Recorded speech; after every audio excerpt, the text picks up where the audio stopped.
Assalamualaikum warahmatullahi wabarakatuh. Waalaikumsalam warahmatullahi wabarakatuh. Mohon izin Bapak Ibu, kami, saya Desnayani Hasuti dan Mbak Widya hendak mempresentasikan hasil tugas akhir dari Diklat Online Teknis Meteorologi Maritim yang diberikan oleh Pusdiklat.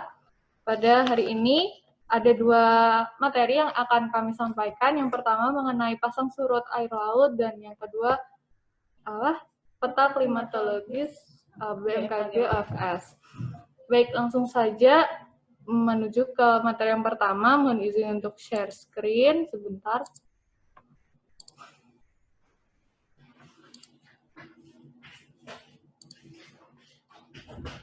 Baik.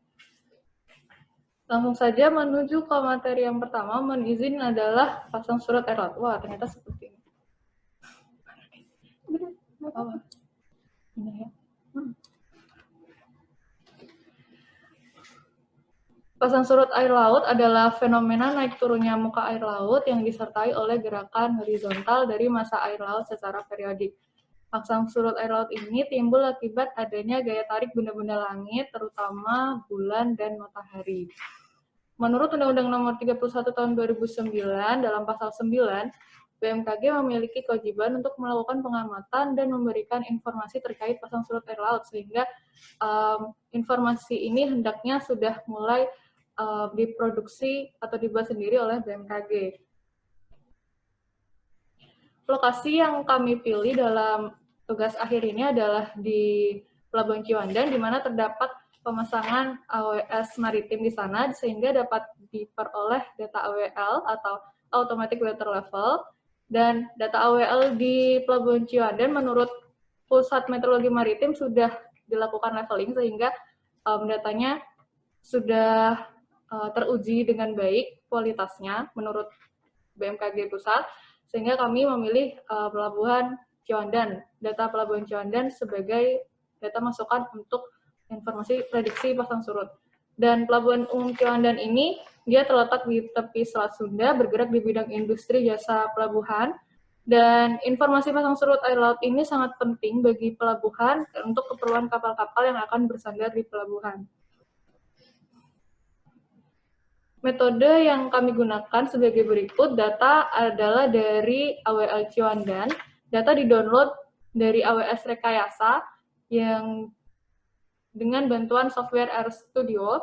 Dan data yang digunakan adalah data bulan Agustus dan juga September. Data Agustus untuk prediksi bulan September dan data September untuk prediksi bulan Oktober.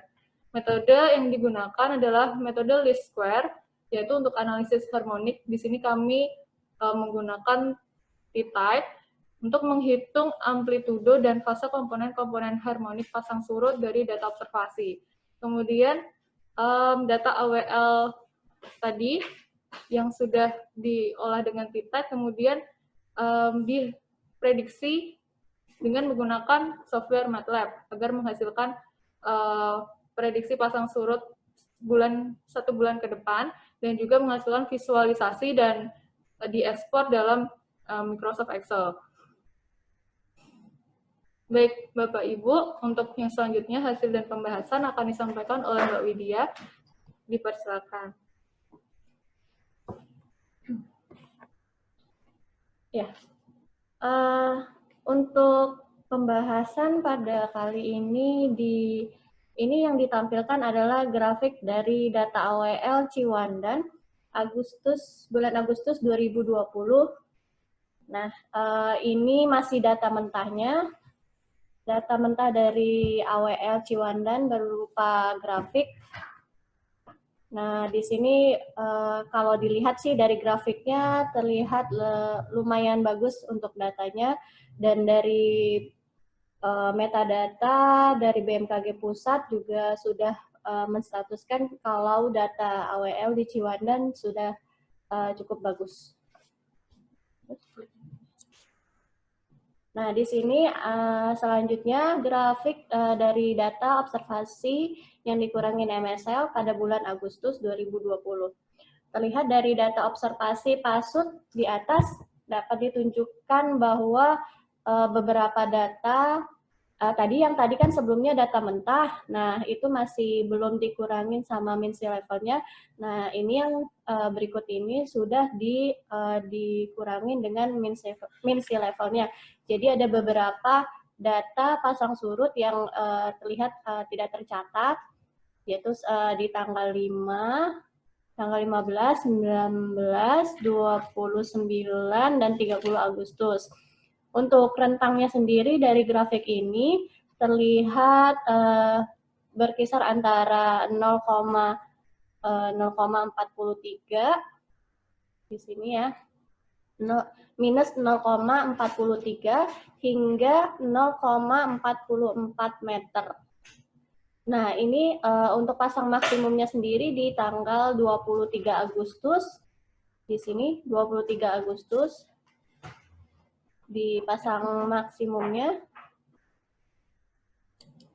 Kemudian untuk surut minimumnya terjadi pada tanggal 1 Agustus di minus 0,43 pada pukul 11 WIB.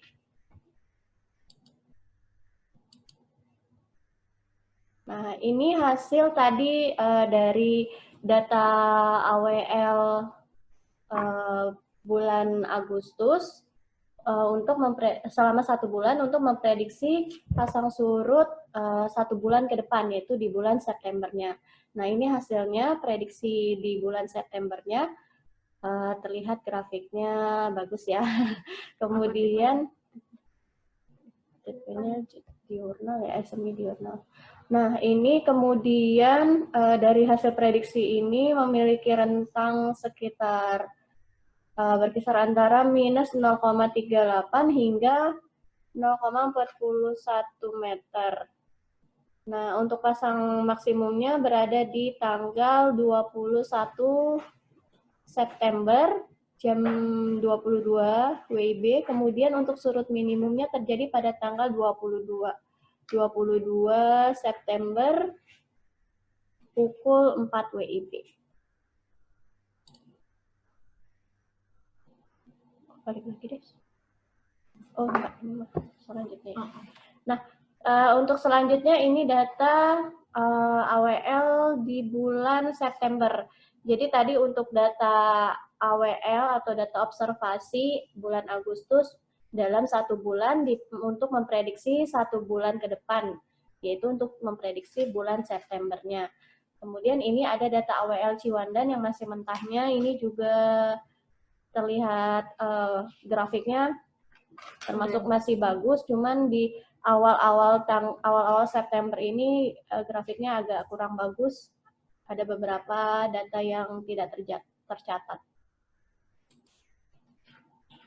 Nah, ini setelah data AWL-nya itu, data observasinya itu dikurangi dengan mean sea level, hasilnya jadi pasang surut untuk bulan September seperti ini grafiknya. Tadi sudah terlihat di data AWL-nya juga di awal-awal September terlihat kurang bagus, ada yang datar seperti itu. Nah, itu datanya pasti tidak tercatat.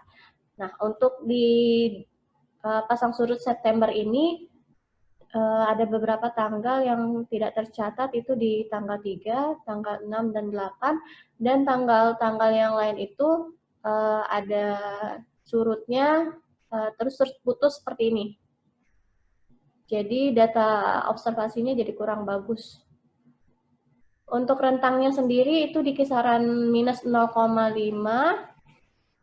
hingga 0,51 meter. Nah, untuk pasang maksimumnya terjadi di tanggal 19 September hingga pukul 21, dan surut minimumnya di tanggal 22 September pukul 4 WIB. Nah, tadi juga seperti bulan-bulan berikutnya sudah dijelaskan untuk prediksi itu menggunakan data 1 bulan ke belakang. Lebih bagusnya menggunakan data 1 bulan ke belakang untuk prediksi 1 bulan ke depan. Nah, tadi untuk data AWL observasi dari bulan September selama 1 bulan untuk memprediksi 1 bulan ke depan di bulan Oktobernya. Nah, ini grafiknya, grafik prediksi pasang surut bulan Oktober. terlihat rentangnya itu di kisaran minus 0,49 hingga 0,44 meter, di mana pasang maksimumnya terjadi pada tanggal 19 Oktober di jam 9 WIB, kemudian untuk surut minimumnya terjadi pada tanggal 20 Oktobernya di jam 03 WIB. Nah, ini grafik verifikasi dari prediksi pasang surut di bulan September. Jadi hasil verifikasi ini dari data AWL, data observasi pasut Agustus, terus memprediksi untuk pasut bulan Septembernya. Nah, dari pasut bulan September, prediksinya kemudian dibandingkan dengan hasil observasi di bulan Septembernya. Jadi prediksi pasut bulan September dibandingkan dengan data observasi di bulan Septembernya juga. Hasilnya seperti ini, jadi perbandingan antara prediksi dan observasinya. Untuk dari grafiknya terlihat sih hampir berhimpit, namun memang ada beberapa ini di awal-awal September ini kan tadi sempat datanya bolong-bolong ya, tidak tercatat, terus putus-putus. Ini aja yang miss-nya di sini. Kemudian untuk bulan September ke belakang sudah bagus antara prediksi dan observasinya.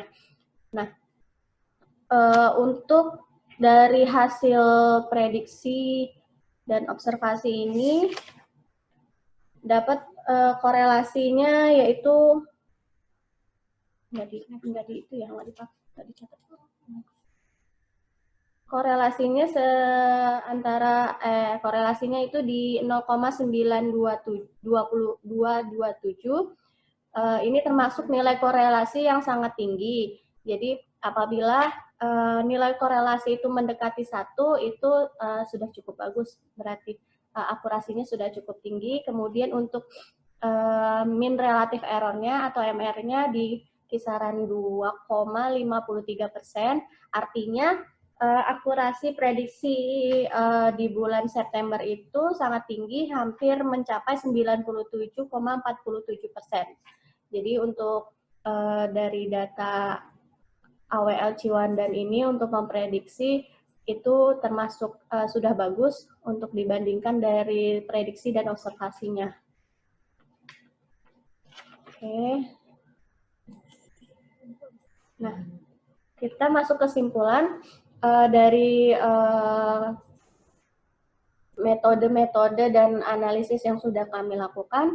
Kesimpulan dari ini kami simpulkan beberapa, yaitu pertama, prediksi pasang surut air laut yang dimanfaatkan di AWL setempat itu kita menggunakan data dengan menggunakan metode least square tadi yang sudah dijelaskan di awal. Nah, kenapa kita menggunakan metode least square? Karena dari metode ini sebenarnya bahasanya lebih mudah, kemudian menghasilkan nilai akurasi prediksi yang cukup tinggi. Kemudian kesimpulan yang kedua yaitu dari pemanfaatan data AWL 1 bulan sebelumnya dapat menghasilkan prediksi pasut bulan berikutnya dengan akurasi yang baik. Jadi untuk data AWL itu bagusnya memang digunakan untuk prediksi 1 bulan ke depan gitu. Selanjutnya juga kesimpulan ini lebih baik menggunakan data 1 bulan ke belakang untuk prediksi 1 bulan ke depan. Kemudian kita bandingkan nanti untuk prediksi dan observasinya seperti apa, korelasinya seperti apa gitu. Kemudian nanti kita dapat menyimpulkan seberapa besar tingkat akurasi dari data yang kita olah.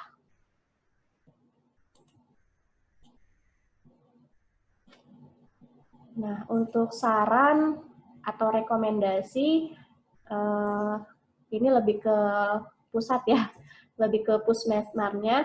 Saran dari kami setelah melakukan pengolahan data ini, banyak AWL yang belum rata dipasang di pelabuhan di seluruh wilayah Indonesia, termasuk untuk AWL yang di Banten sendiri yang ini kita gunakan AWL daerah Ciwandan, namun ada beberapa tempat yang belum dipasang juga karena belum ada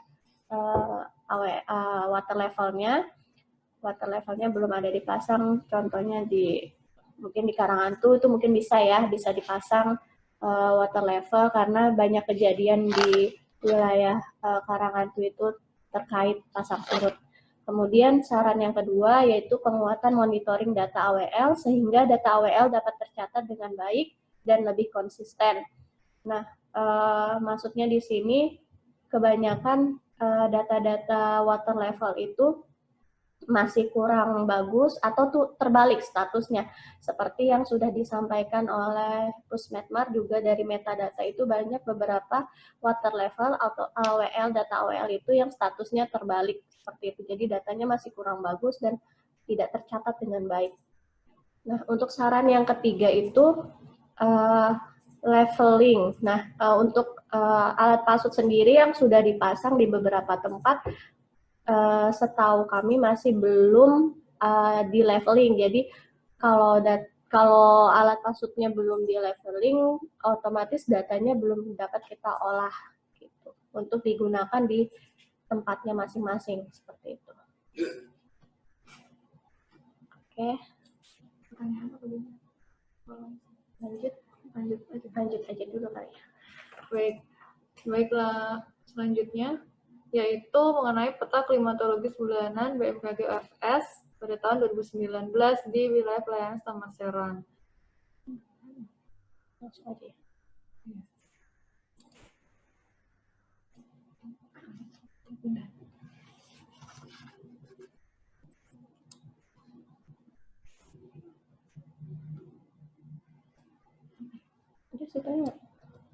Nah, Bapak Ibu, kita masuk ke pembahasan yang kedua yaitu tentang BMKG OFS. Nanti untuk pertanyaannya di sesi yang pertama nanti kita bisa gabung di sesi akhir apabila ada yang mau bertanya. Nah, untuk BMKG OFS ini kami kemarin ditugaskan untuk membuat peta klimatologis di wilayah pelayanan masing-masing. Nah, data analisis yang digunakan dari sistem BMKG OFS itu kita gunakan untuk membuat nilai-nilai klimatologis dari parameter kelautan.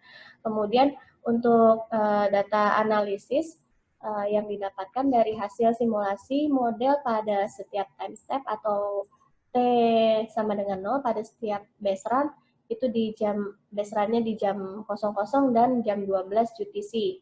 Itu menggunakan forecast model. Kemudian data analisis bulan tertentu juga baru dapat kita dapatkan pada bulan berikutnya. Untuk mengolah data dari BMKG OFS ini, kita harus mengunduh data tersebut di namanya render OFS ya, untuk memperoleh data mentahnya, istilahnya seperti itu. Kemudian dari data mentahnya ini kita olah menggunakan program Python, Anaconda, seperti itu. Nah, nanti untuk penjelasan berikutnya mengenai program yang sudah di running dari kami berdua. Nah, itu nanti akan dijelaskan selanjutnya oleh Mbak Desna. Baik, terima kasih. Jadi peta klimatologi bulanan, ini kan tadi data analisis, kami membuat dua peta, yaitu peta angin bulanan dan peta gelombang bulanan.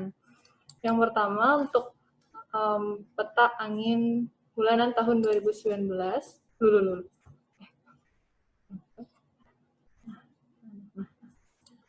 Gimana nih?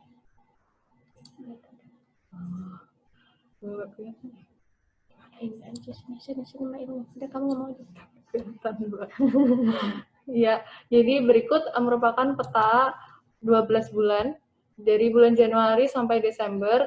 Dapat dilihat terdapat perbedaan dari masing-masing bulan dari legend warnanya ya.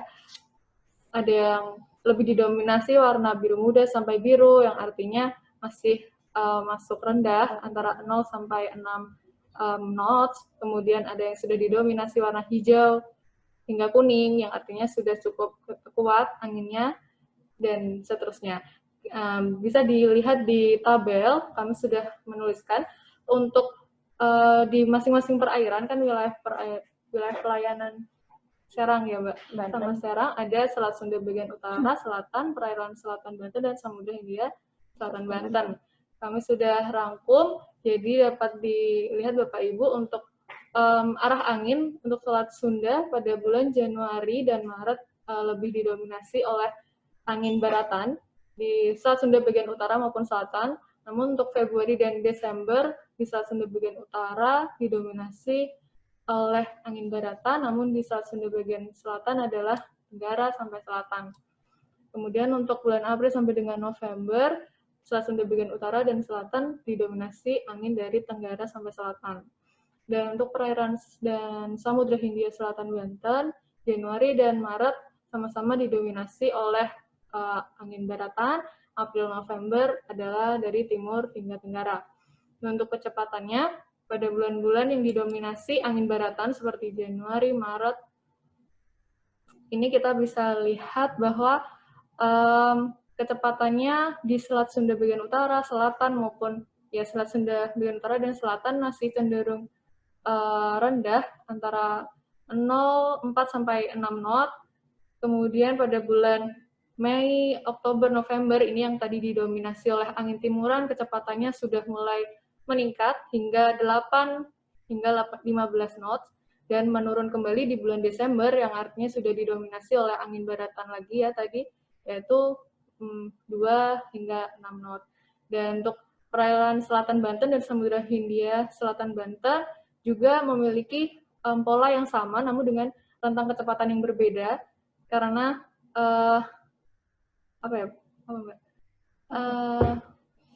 luas pengaruhnya dari, juga lebih besar dari yang selatan Jawa. Laut lepas. Ya, laut lepas maksud saya. Jadi untuk yang perairan selatan Banten dan Samudra Hindia tadi, yang bulan Januari hingga Maret yang didominasi oleh angin baratan tadi, kecepatannya masih lebih rendah, 4 sampai 8 knot, namun di bulan April hingga November saat didominasi angin timuran, kecepatannya sudah meningkat hingga 20 knot. Dan bulan Desember saat kembali didominasi angin baratan, kecepatannya sudah mulai turun kembali ke 4-8 knot. Selanjutnya, berikut merupakan peta klimatologis gelombang bulanan tahun 2019. Bisa kita lihat Bapak Ibu terdapat perbedaan yang sangat mencolok ya. Polanya hampir sama dengan kondisi angin tadi karena ya sebagaimana kita tahu angin ini adalah pembangkit dari tinggi gelombang yang ada. Jadi untuk Selat Sunda bagian utara ini kecepatannya tinggi gelombang maksud saya tinggi gelombangnya cenderung tenang sepanjang tahun dari Januari hingga Desember 0 sampai 0,5 meter. Tinggi gelombangnya rendah ya. Kemudian untuk Selat Sunda bagian selatan juga masih termasuk rendah hingga sedang, yaitu antara 0 hingga 3 meter. Kemudian untuk perairan selatan Banten dan Selat Samudra Hindia Selatan Banten, mohon maaf, kecepatan tinggi gelombangnya sudah mulai lebih tinggi dibandingkan Selat Sunda bagian utara dan selatan tadi karena lebih lepas ya, merupakan lautan lepas. Jadi pada saat bulan Januari hingga Maret yang tadi itu yang didominasi oleh angin baratan, ketinggian gelombangnya cenderung masih rendah 1,5 sampai 2,5 meter. Kemudian pada bulan April bisa dilihat sampai Juni, Juli, Agustus, September, Oktober ketinggiannya hingga mencapai 3 sampai 4 meter. Sehingga kita dapat ketahui pada bulan tersebut tadi didominasi angin timuran dan ketinggiannya juga lebih tinggi dibandingkan bulan-bulan yang tidak didominasi oleh angin timuran. Kemudian pada bulan Desember ketinggian gelombangnya kembali menurun hingga mencapai 1,5 sampai 2,5 meter. Seperti itu. Dari data yang telah kami jalankan dengan program Python tadi, kita dapat menyimpulkan beberapa hal. Yang pertama, dapat diketahui bahwa Selat Sunda bagian utara ini tidak terpengaruh dengan adanya dominasi angin baratan atau monsun Asia maupun timuran, monsun Australia. Kondisi angin dan tinggi gelombang di perairan tersebut cenderung konsisten, yaitu dengan kecepatan angin antara 0 sampai 4 knot dan tinggi gelombangnya tenang 0 sampai 0,5 meter setiap bulan. Dan berdasarkan kondisi klimatologi angin bulanan pada tahun 2019 juga dapat diketahui bahwa perairan sekitar Banten, kecuali Selat Sunda bagian utara, pada saat didominasi angin timuran atau monsun Australia, yaitu pada bulan April sampai November, kecepatannya lebih tinggi dibandingkan saat didominasi angin baratan atau monsun Asia. Kemudian yang ketiga, saat untuk peta klimatologi tinggi gelombang bulanan, dapat diketahui juga bahwa perairan sekitar Banten, yaitu kecuali Selat Sunda bagian utara, pada saat didominasi angin timuran atau monsun Australia, memiliki ketinggian gelombang yang lebih tinggi dibandingkan saat didominasi angin baratan saat bulan Januari hingga Maret dan Desember. Kondisi gelombang tertinggi terjadi di bulan Juni, Juli, Agustus tahun 2019. Dan yang terakhir, komponen angin memegang peran penting sebagai faktor pembangkit gelombang.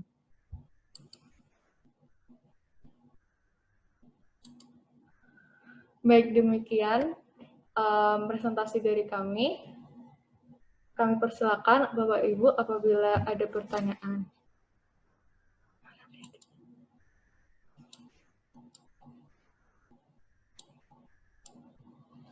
Trian Asmara. Unmute, Mbak. Bisa langsung unmute ya Bapak Ibu. Oh enggak, dia tepuk tangan ternyata.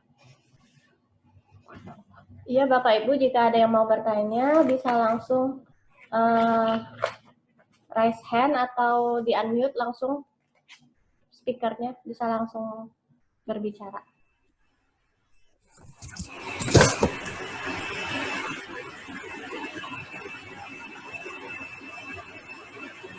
Silakan Pak Eko. Saya Mbak Diaksen, siap nih. Gimana Pak? Slide mana Pak? Ya, terima kasih Mbak kesempatannya. Keren nih proyek akhirnya.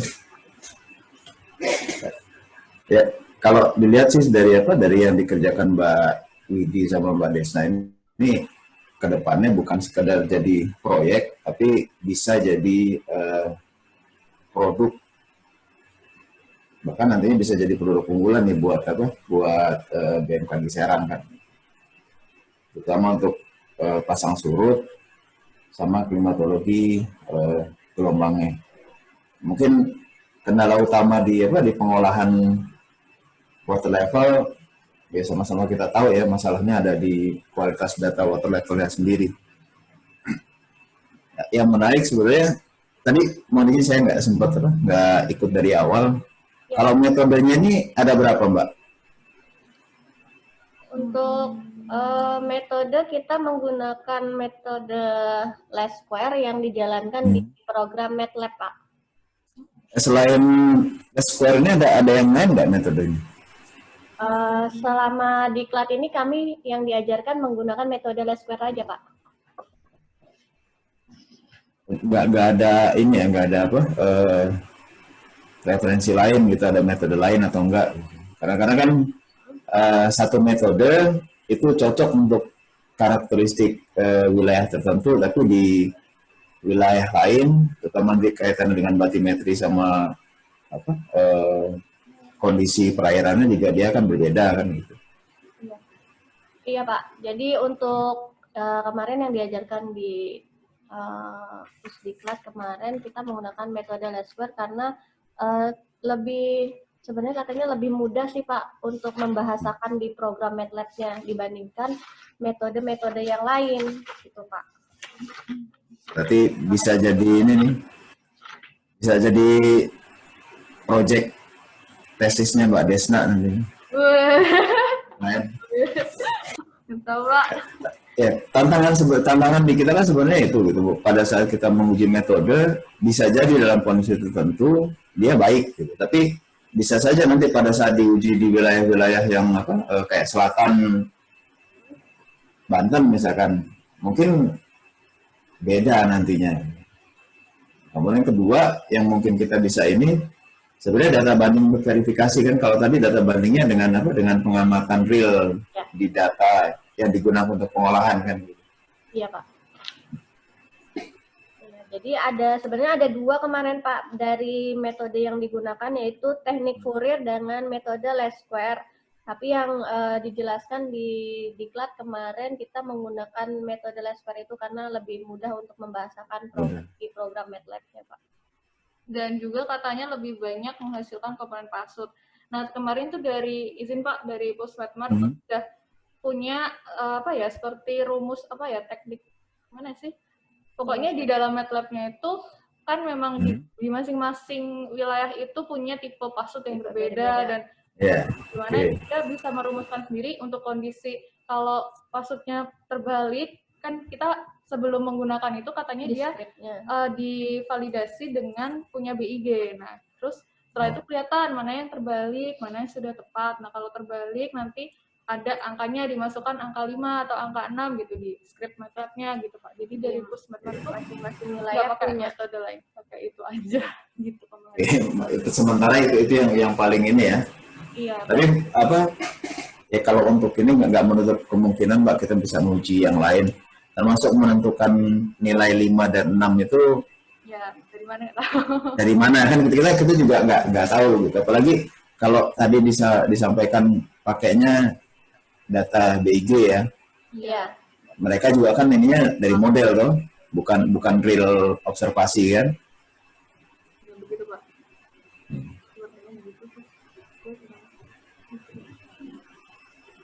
Mungkin nanti sesudah Tanjung Lesung, kemudian Labuan, kemudian Sebesi sama Bakoh ini diperbaiki. Mudah-mudahan nanti kita bisa lihat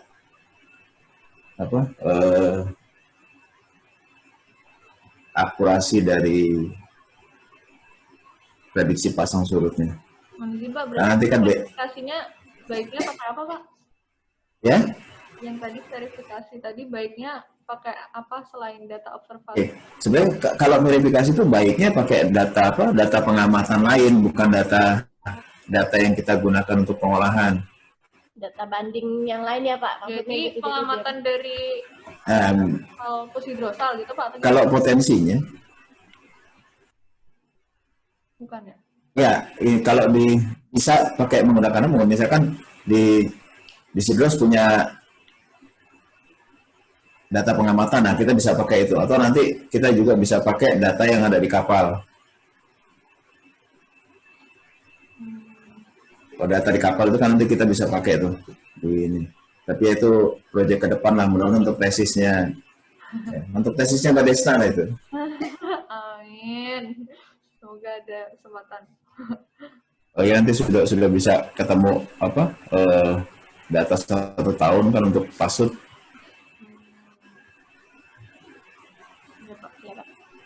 Ya.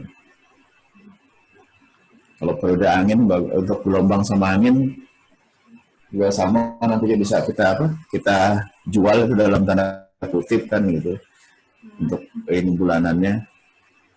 Sama yang pasti kayaknya perlu sering-sering juga teman-teman forecaster untuk main-main ke pinggir pantai gitu, main ke laut.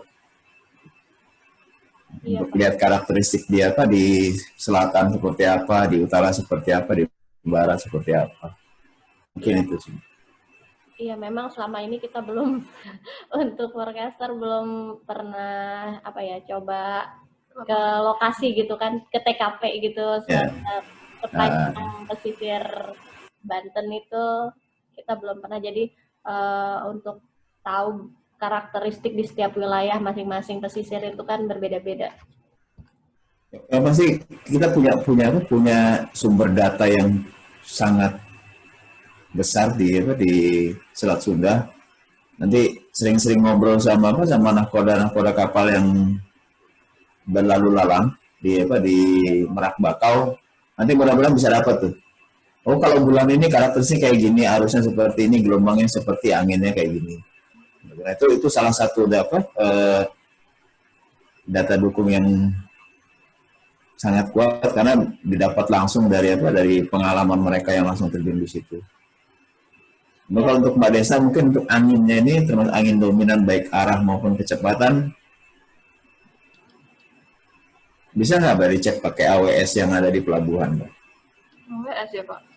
Hmm. Iya. Bisa ya sebenarnya ya? Sebenarnya bisa Dari Windows. Iya. bisa Pak, buat ya maksudnya kita membandingkan atau memverifikasi benar nggak nih kira-kira di tahun 2009 nih 2019 nih anginnya seperti apa, anginnya bergerak dari mana, arahnya seperti itu. Bisa aja sih Pak sebenarnya.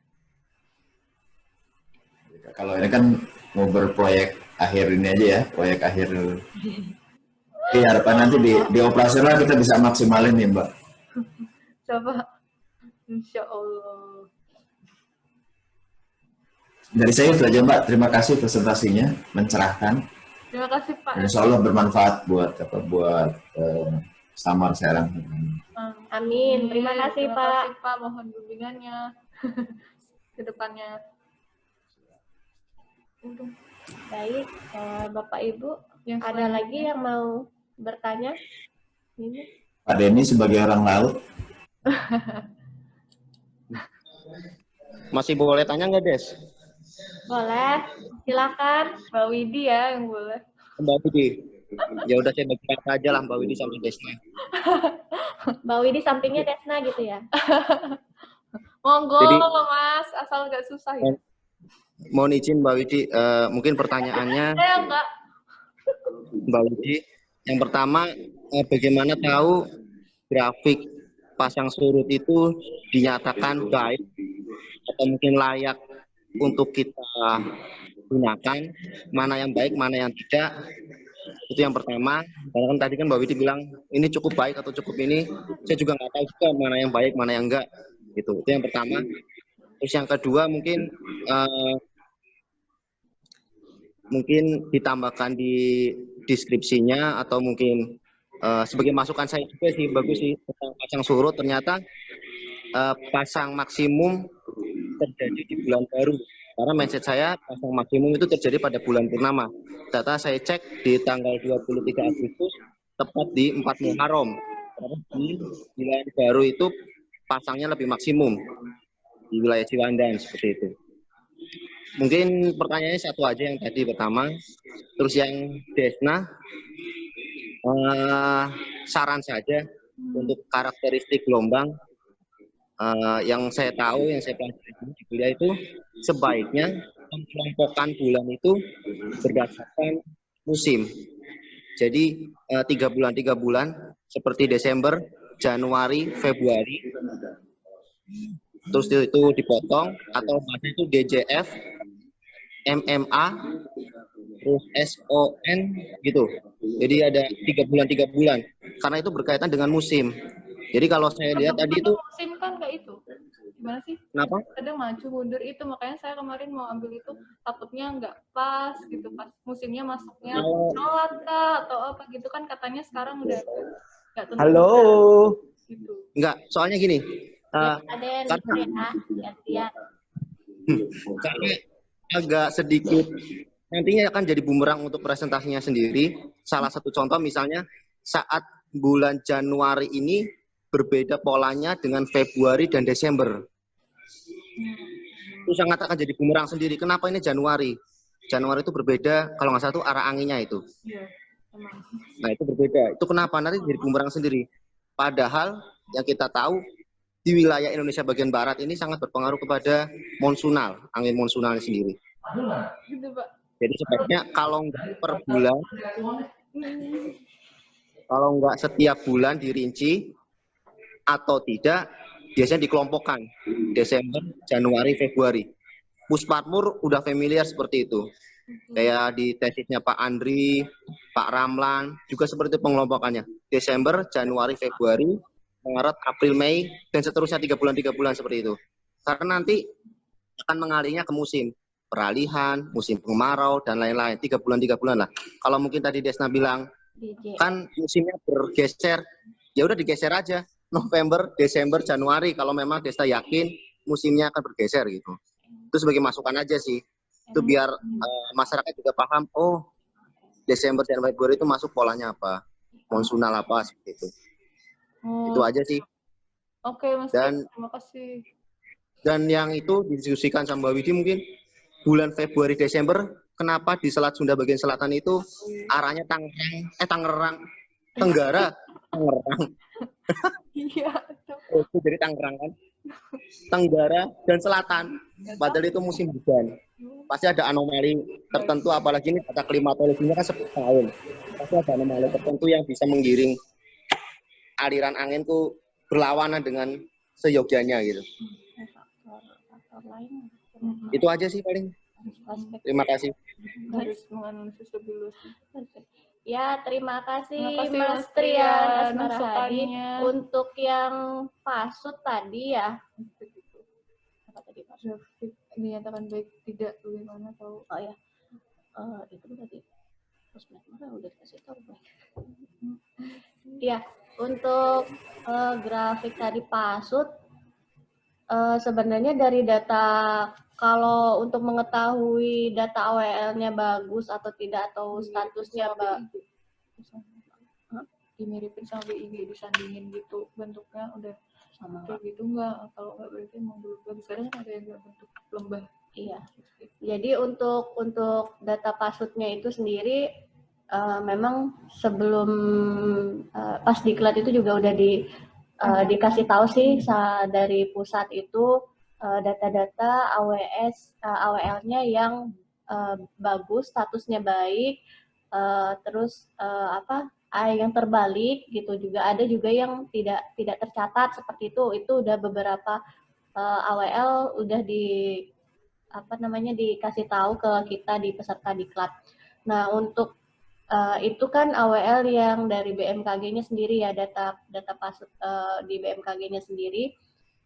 Jadi untuk mereka-mereka yang sekiranya di wilayah mereka itu tidak dapat menggunakan data AWL-nya yang karena AWL-nya kurang bagus atau statusnya terbalik, itu malah disarankan untuk mengambil data dari BIG, kalau enggak dari yang IOC ya, IOC. Nah, jadi untuk dari grafik ini kan sebenarnya bisa dibandingkan dengan data BIG-nya apabila bentuk grafiknya itu dari data yang udah kita olah itu menyerupai dari data BIG gitu. Jadi itu dapat dikatakan baik seperti itu apabila sudah menyerupai dari data BIG, karena kita dari BMKG sendiri juga masih mengacu ke BIG gitu, ke data BIG.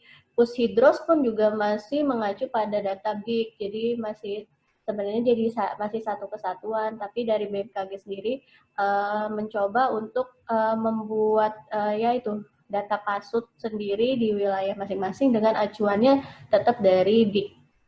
Seperti itu, Mas. Mohon izin, Pak. Ya, mohon izin. Mungkin agak sedikit koreksi. Jadi metode yang digunakan BIG sama Disidros itu berbeda. Mereka punya metode masing-masing.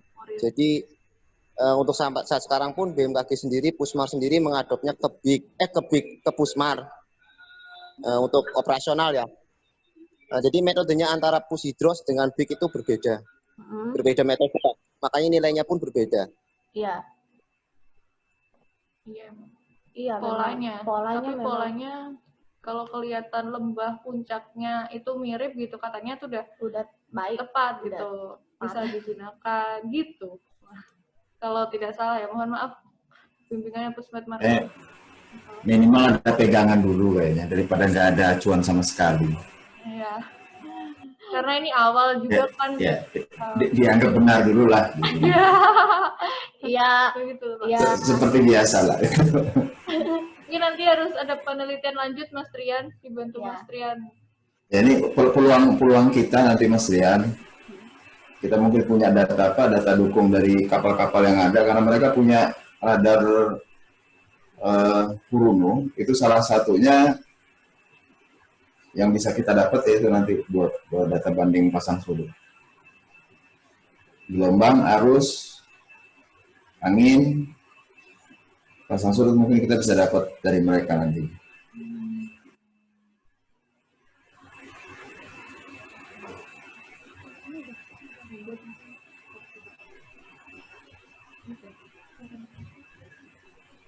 Atau nanti sekalian apa yang verifikasi atau kegiatan verifikasi itu kita ke Stamar Semarang, karena mereka punya data apa? Punya sensor untuk pengamatan pasang surut yang berbeda dengan standar yang dimiliki BMKG. Mereka punya kerjasama dengan Undip. Nanti kita bisa gali lah seperti apa sih mereka ininya, pemanfaatan datanya sendiri kemudian dibandingkan dengan data yang dimiliki BMKG seperti apa. Mungkin itu Mas. Jadi tim yang ke Semarang jelas nih kayaknya. Mas Rian, Mbak Desna, sama Mbak Widi. Siapa? Siapa? Siapa? Mas Rian juga siapa? Misinya udah kelihatan soalnya kan ke sana. Mbak Viko juga siap. Iya. Tim intinya. Saya juga siap pendamping.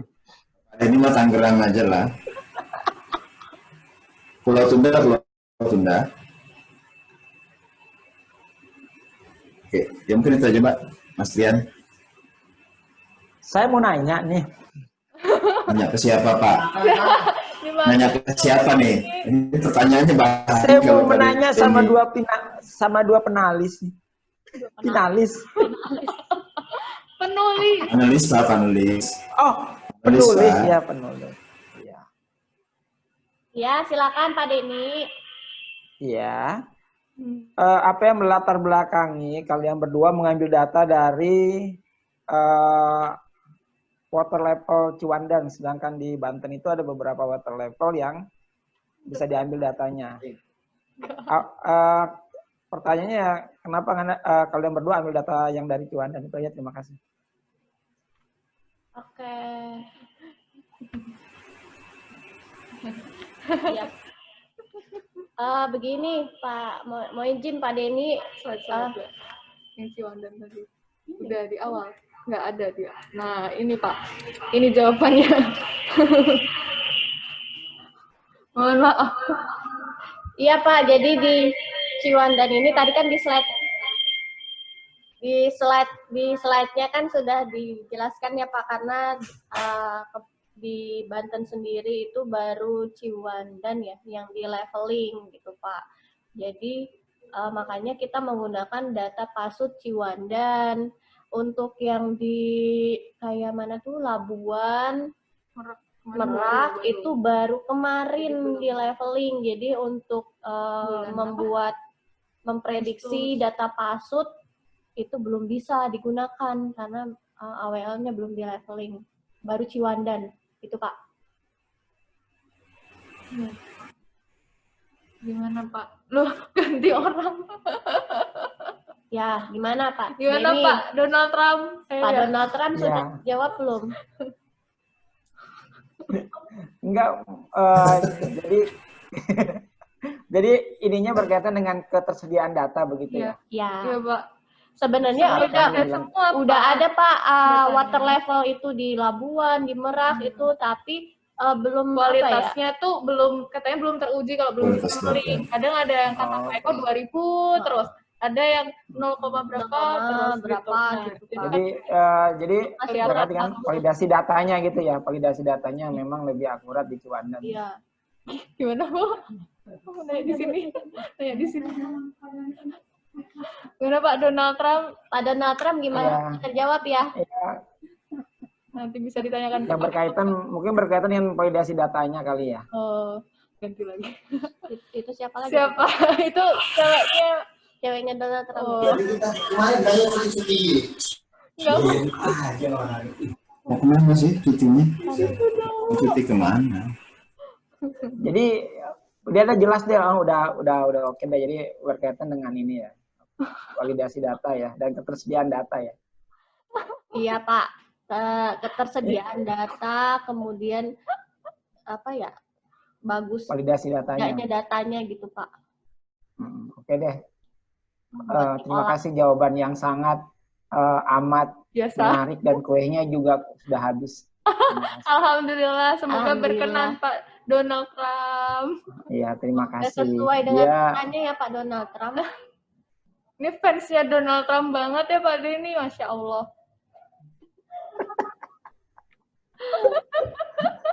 senyumnya sinis tuh, lihat tuh, nggak ngeliat sinis senyumnya tuh. Tadi banget itu. Menghibur hari Jumat pagi kita Pak Denny, jangan lupa Jumatan. Iya sayang. Bu Dian mau nanya, Bu Dian, masak apa hari ini? Kemudian Mau nanya kenapa Pak Denny gambar Donald Trump?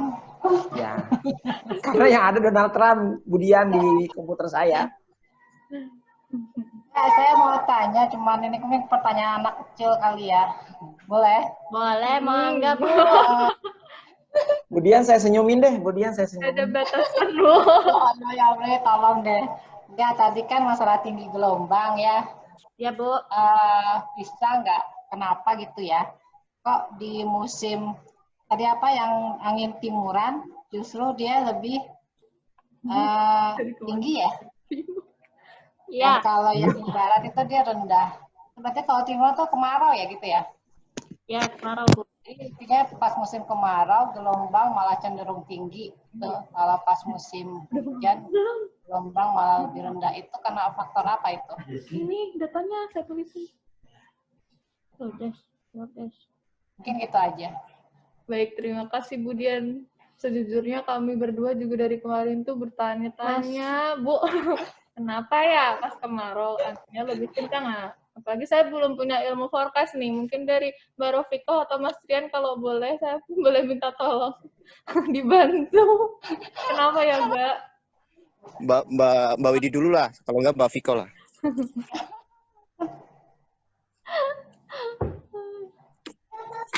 Kemana? Ya senior dulu lah kayaknya. Mbak Rofiko, monitor Mbak. Mbak Rofiko masak kayaknya. Mana Mbak? Mana nih? Lagi masak, Bu Rofiko kayaknya mie ayam.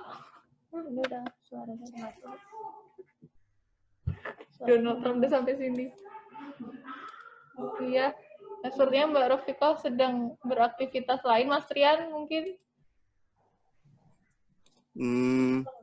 Ya, mohon izin mungkin kalau dari saya sendiri, kalau lihat dari polanya sendiri, kemarau itu lebih kuat itu di Selat Sunda bagian selatan atau mungkin perairan selatan Banten ya. Iya, Jadi itu karena adanya aliran massa udara, kan kita tahu kalau kemarau itu aliran massa udaranya dari Australia. Jadi pergerakannya itu dari Australia sehingga membangkitkan ketinggian gelombang di perairan-perairan yang berdekatan dengan Australia sendiri atau terlewati sama aliran massa udaranya.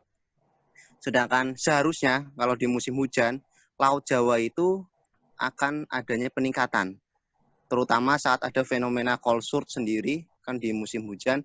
Nah, kalau di musim hujan biasanya di Laut Jawa itu akan meningkat karena aliran massa udaranya melewati Laut Jawa. Seperti itu. Jadi anginnya kuat. Tapi kalau musim kemarau ya Australia yang bergerak, aliran massa udara Australia yang bergerak sehingga perairan selatan Banten yang lebih tinggi seperti itu. Oh, izin. Berarti kalau musim baratan ini kenapa yang selatan nggak terlalu kuat karena nggak kena pengaruh langsung dari angin baratan itu maksudnya, Mas? Iya, betul. Oh. Tapi kalau perairan selatan Banten pada musim hujan, jangan menafikan juga ada pengaruh lain seperti low pressure yang ada di barat daya Banten juga sangat berpengaruh. Jadi dinamis lah, pengaruhnya dinamis. Berarti ya faktor lainnya juga harus diperhatikan ya, kayak regional, lokal seperti itu. Tapi lokal sih kayaknya jarang mempengaruhi begitu besar untuk ketinggian gelombang.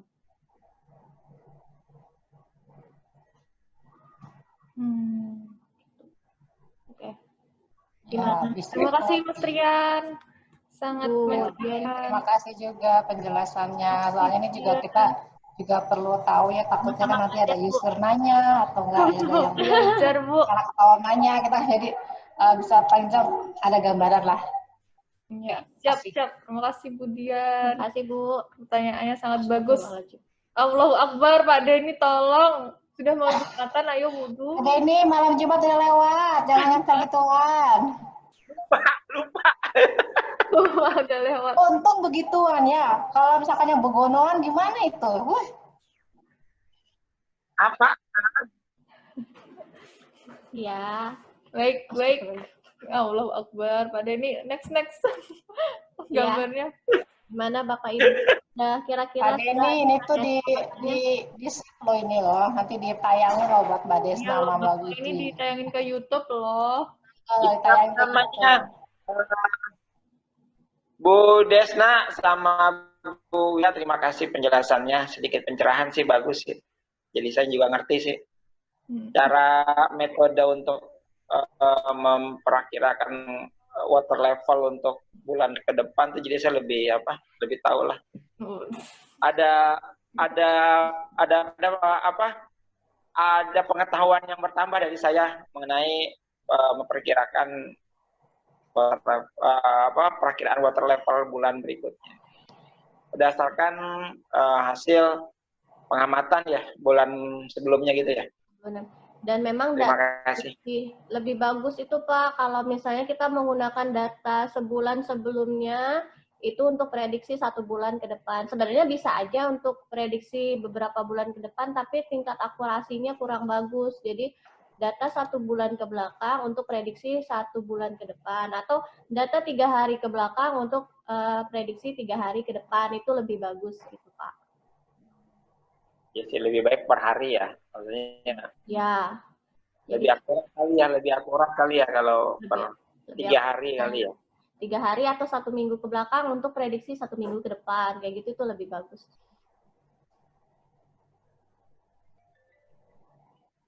Oke, terima kasih Pak Denny. Ya mungkin Bu Dian mau kasih masukan. Ada lagi Bapak Ibu? Saran boleh? Kemudian mau ngasih saran yang sangat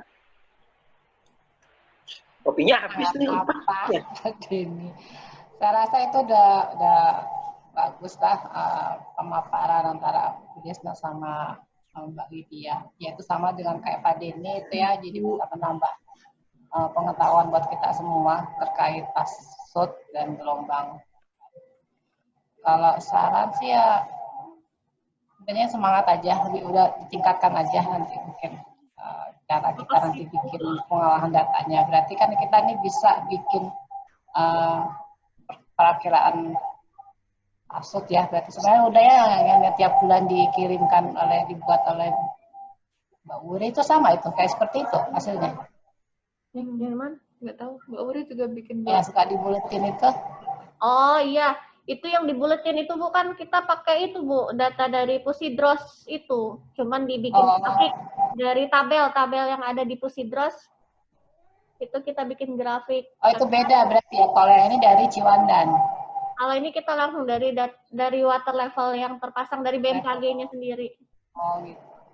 Ya. Kalau di ACT Berarti lanjut. bisa kita itu bisa nggak dibandingkan dengan yang Mbak Wuri bikin dengan yang Mbak Desna Widi bikin ini? Bisa Bu, sebenarnya nanti dikomparasi data kan dia dibikin tabel dulu dari Excel-nya, nanti kita bandingkan datanya kira-kira bagus yang mana. Itu bisa sih nanti kita masukkan ke isi buletin ya. Bisa Bu. Gitu aja mungkin, makasih banyak, presentasinya bagus, semangat, mudah-mudahan dapat nilai yang baik. Ya Bu, terima kasih. Terima kasih Bu. Ya. Bapak-bapak, ibu-ibu, semua yang ada di sini. Masa sinyal ya?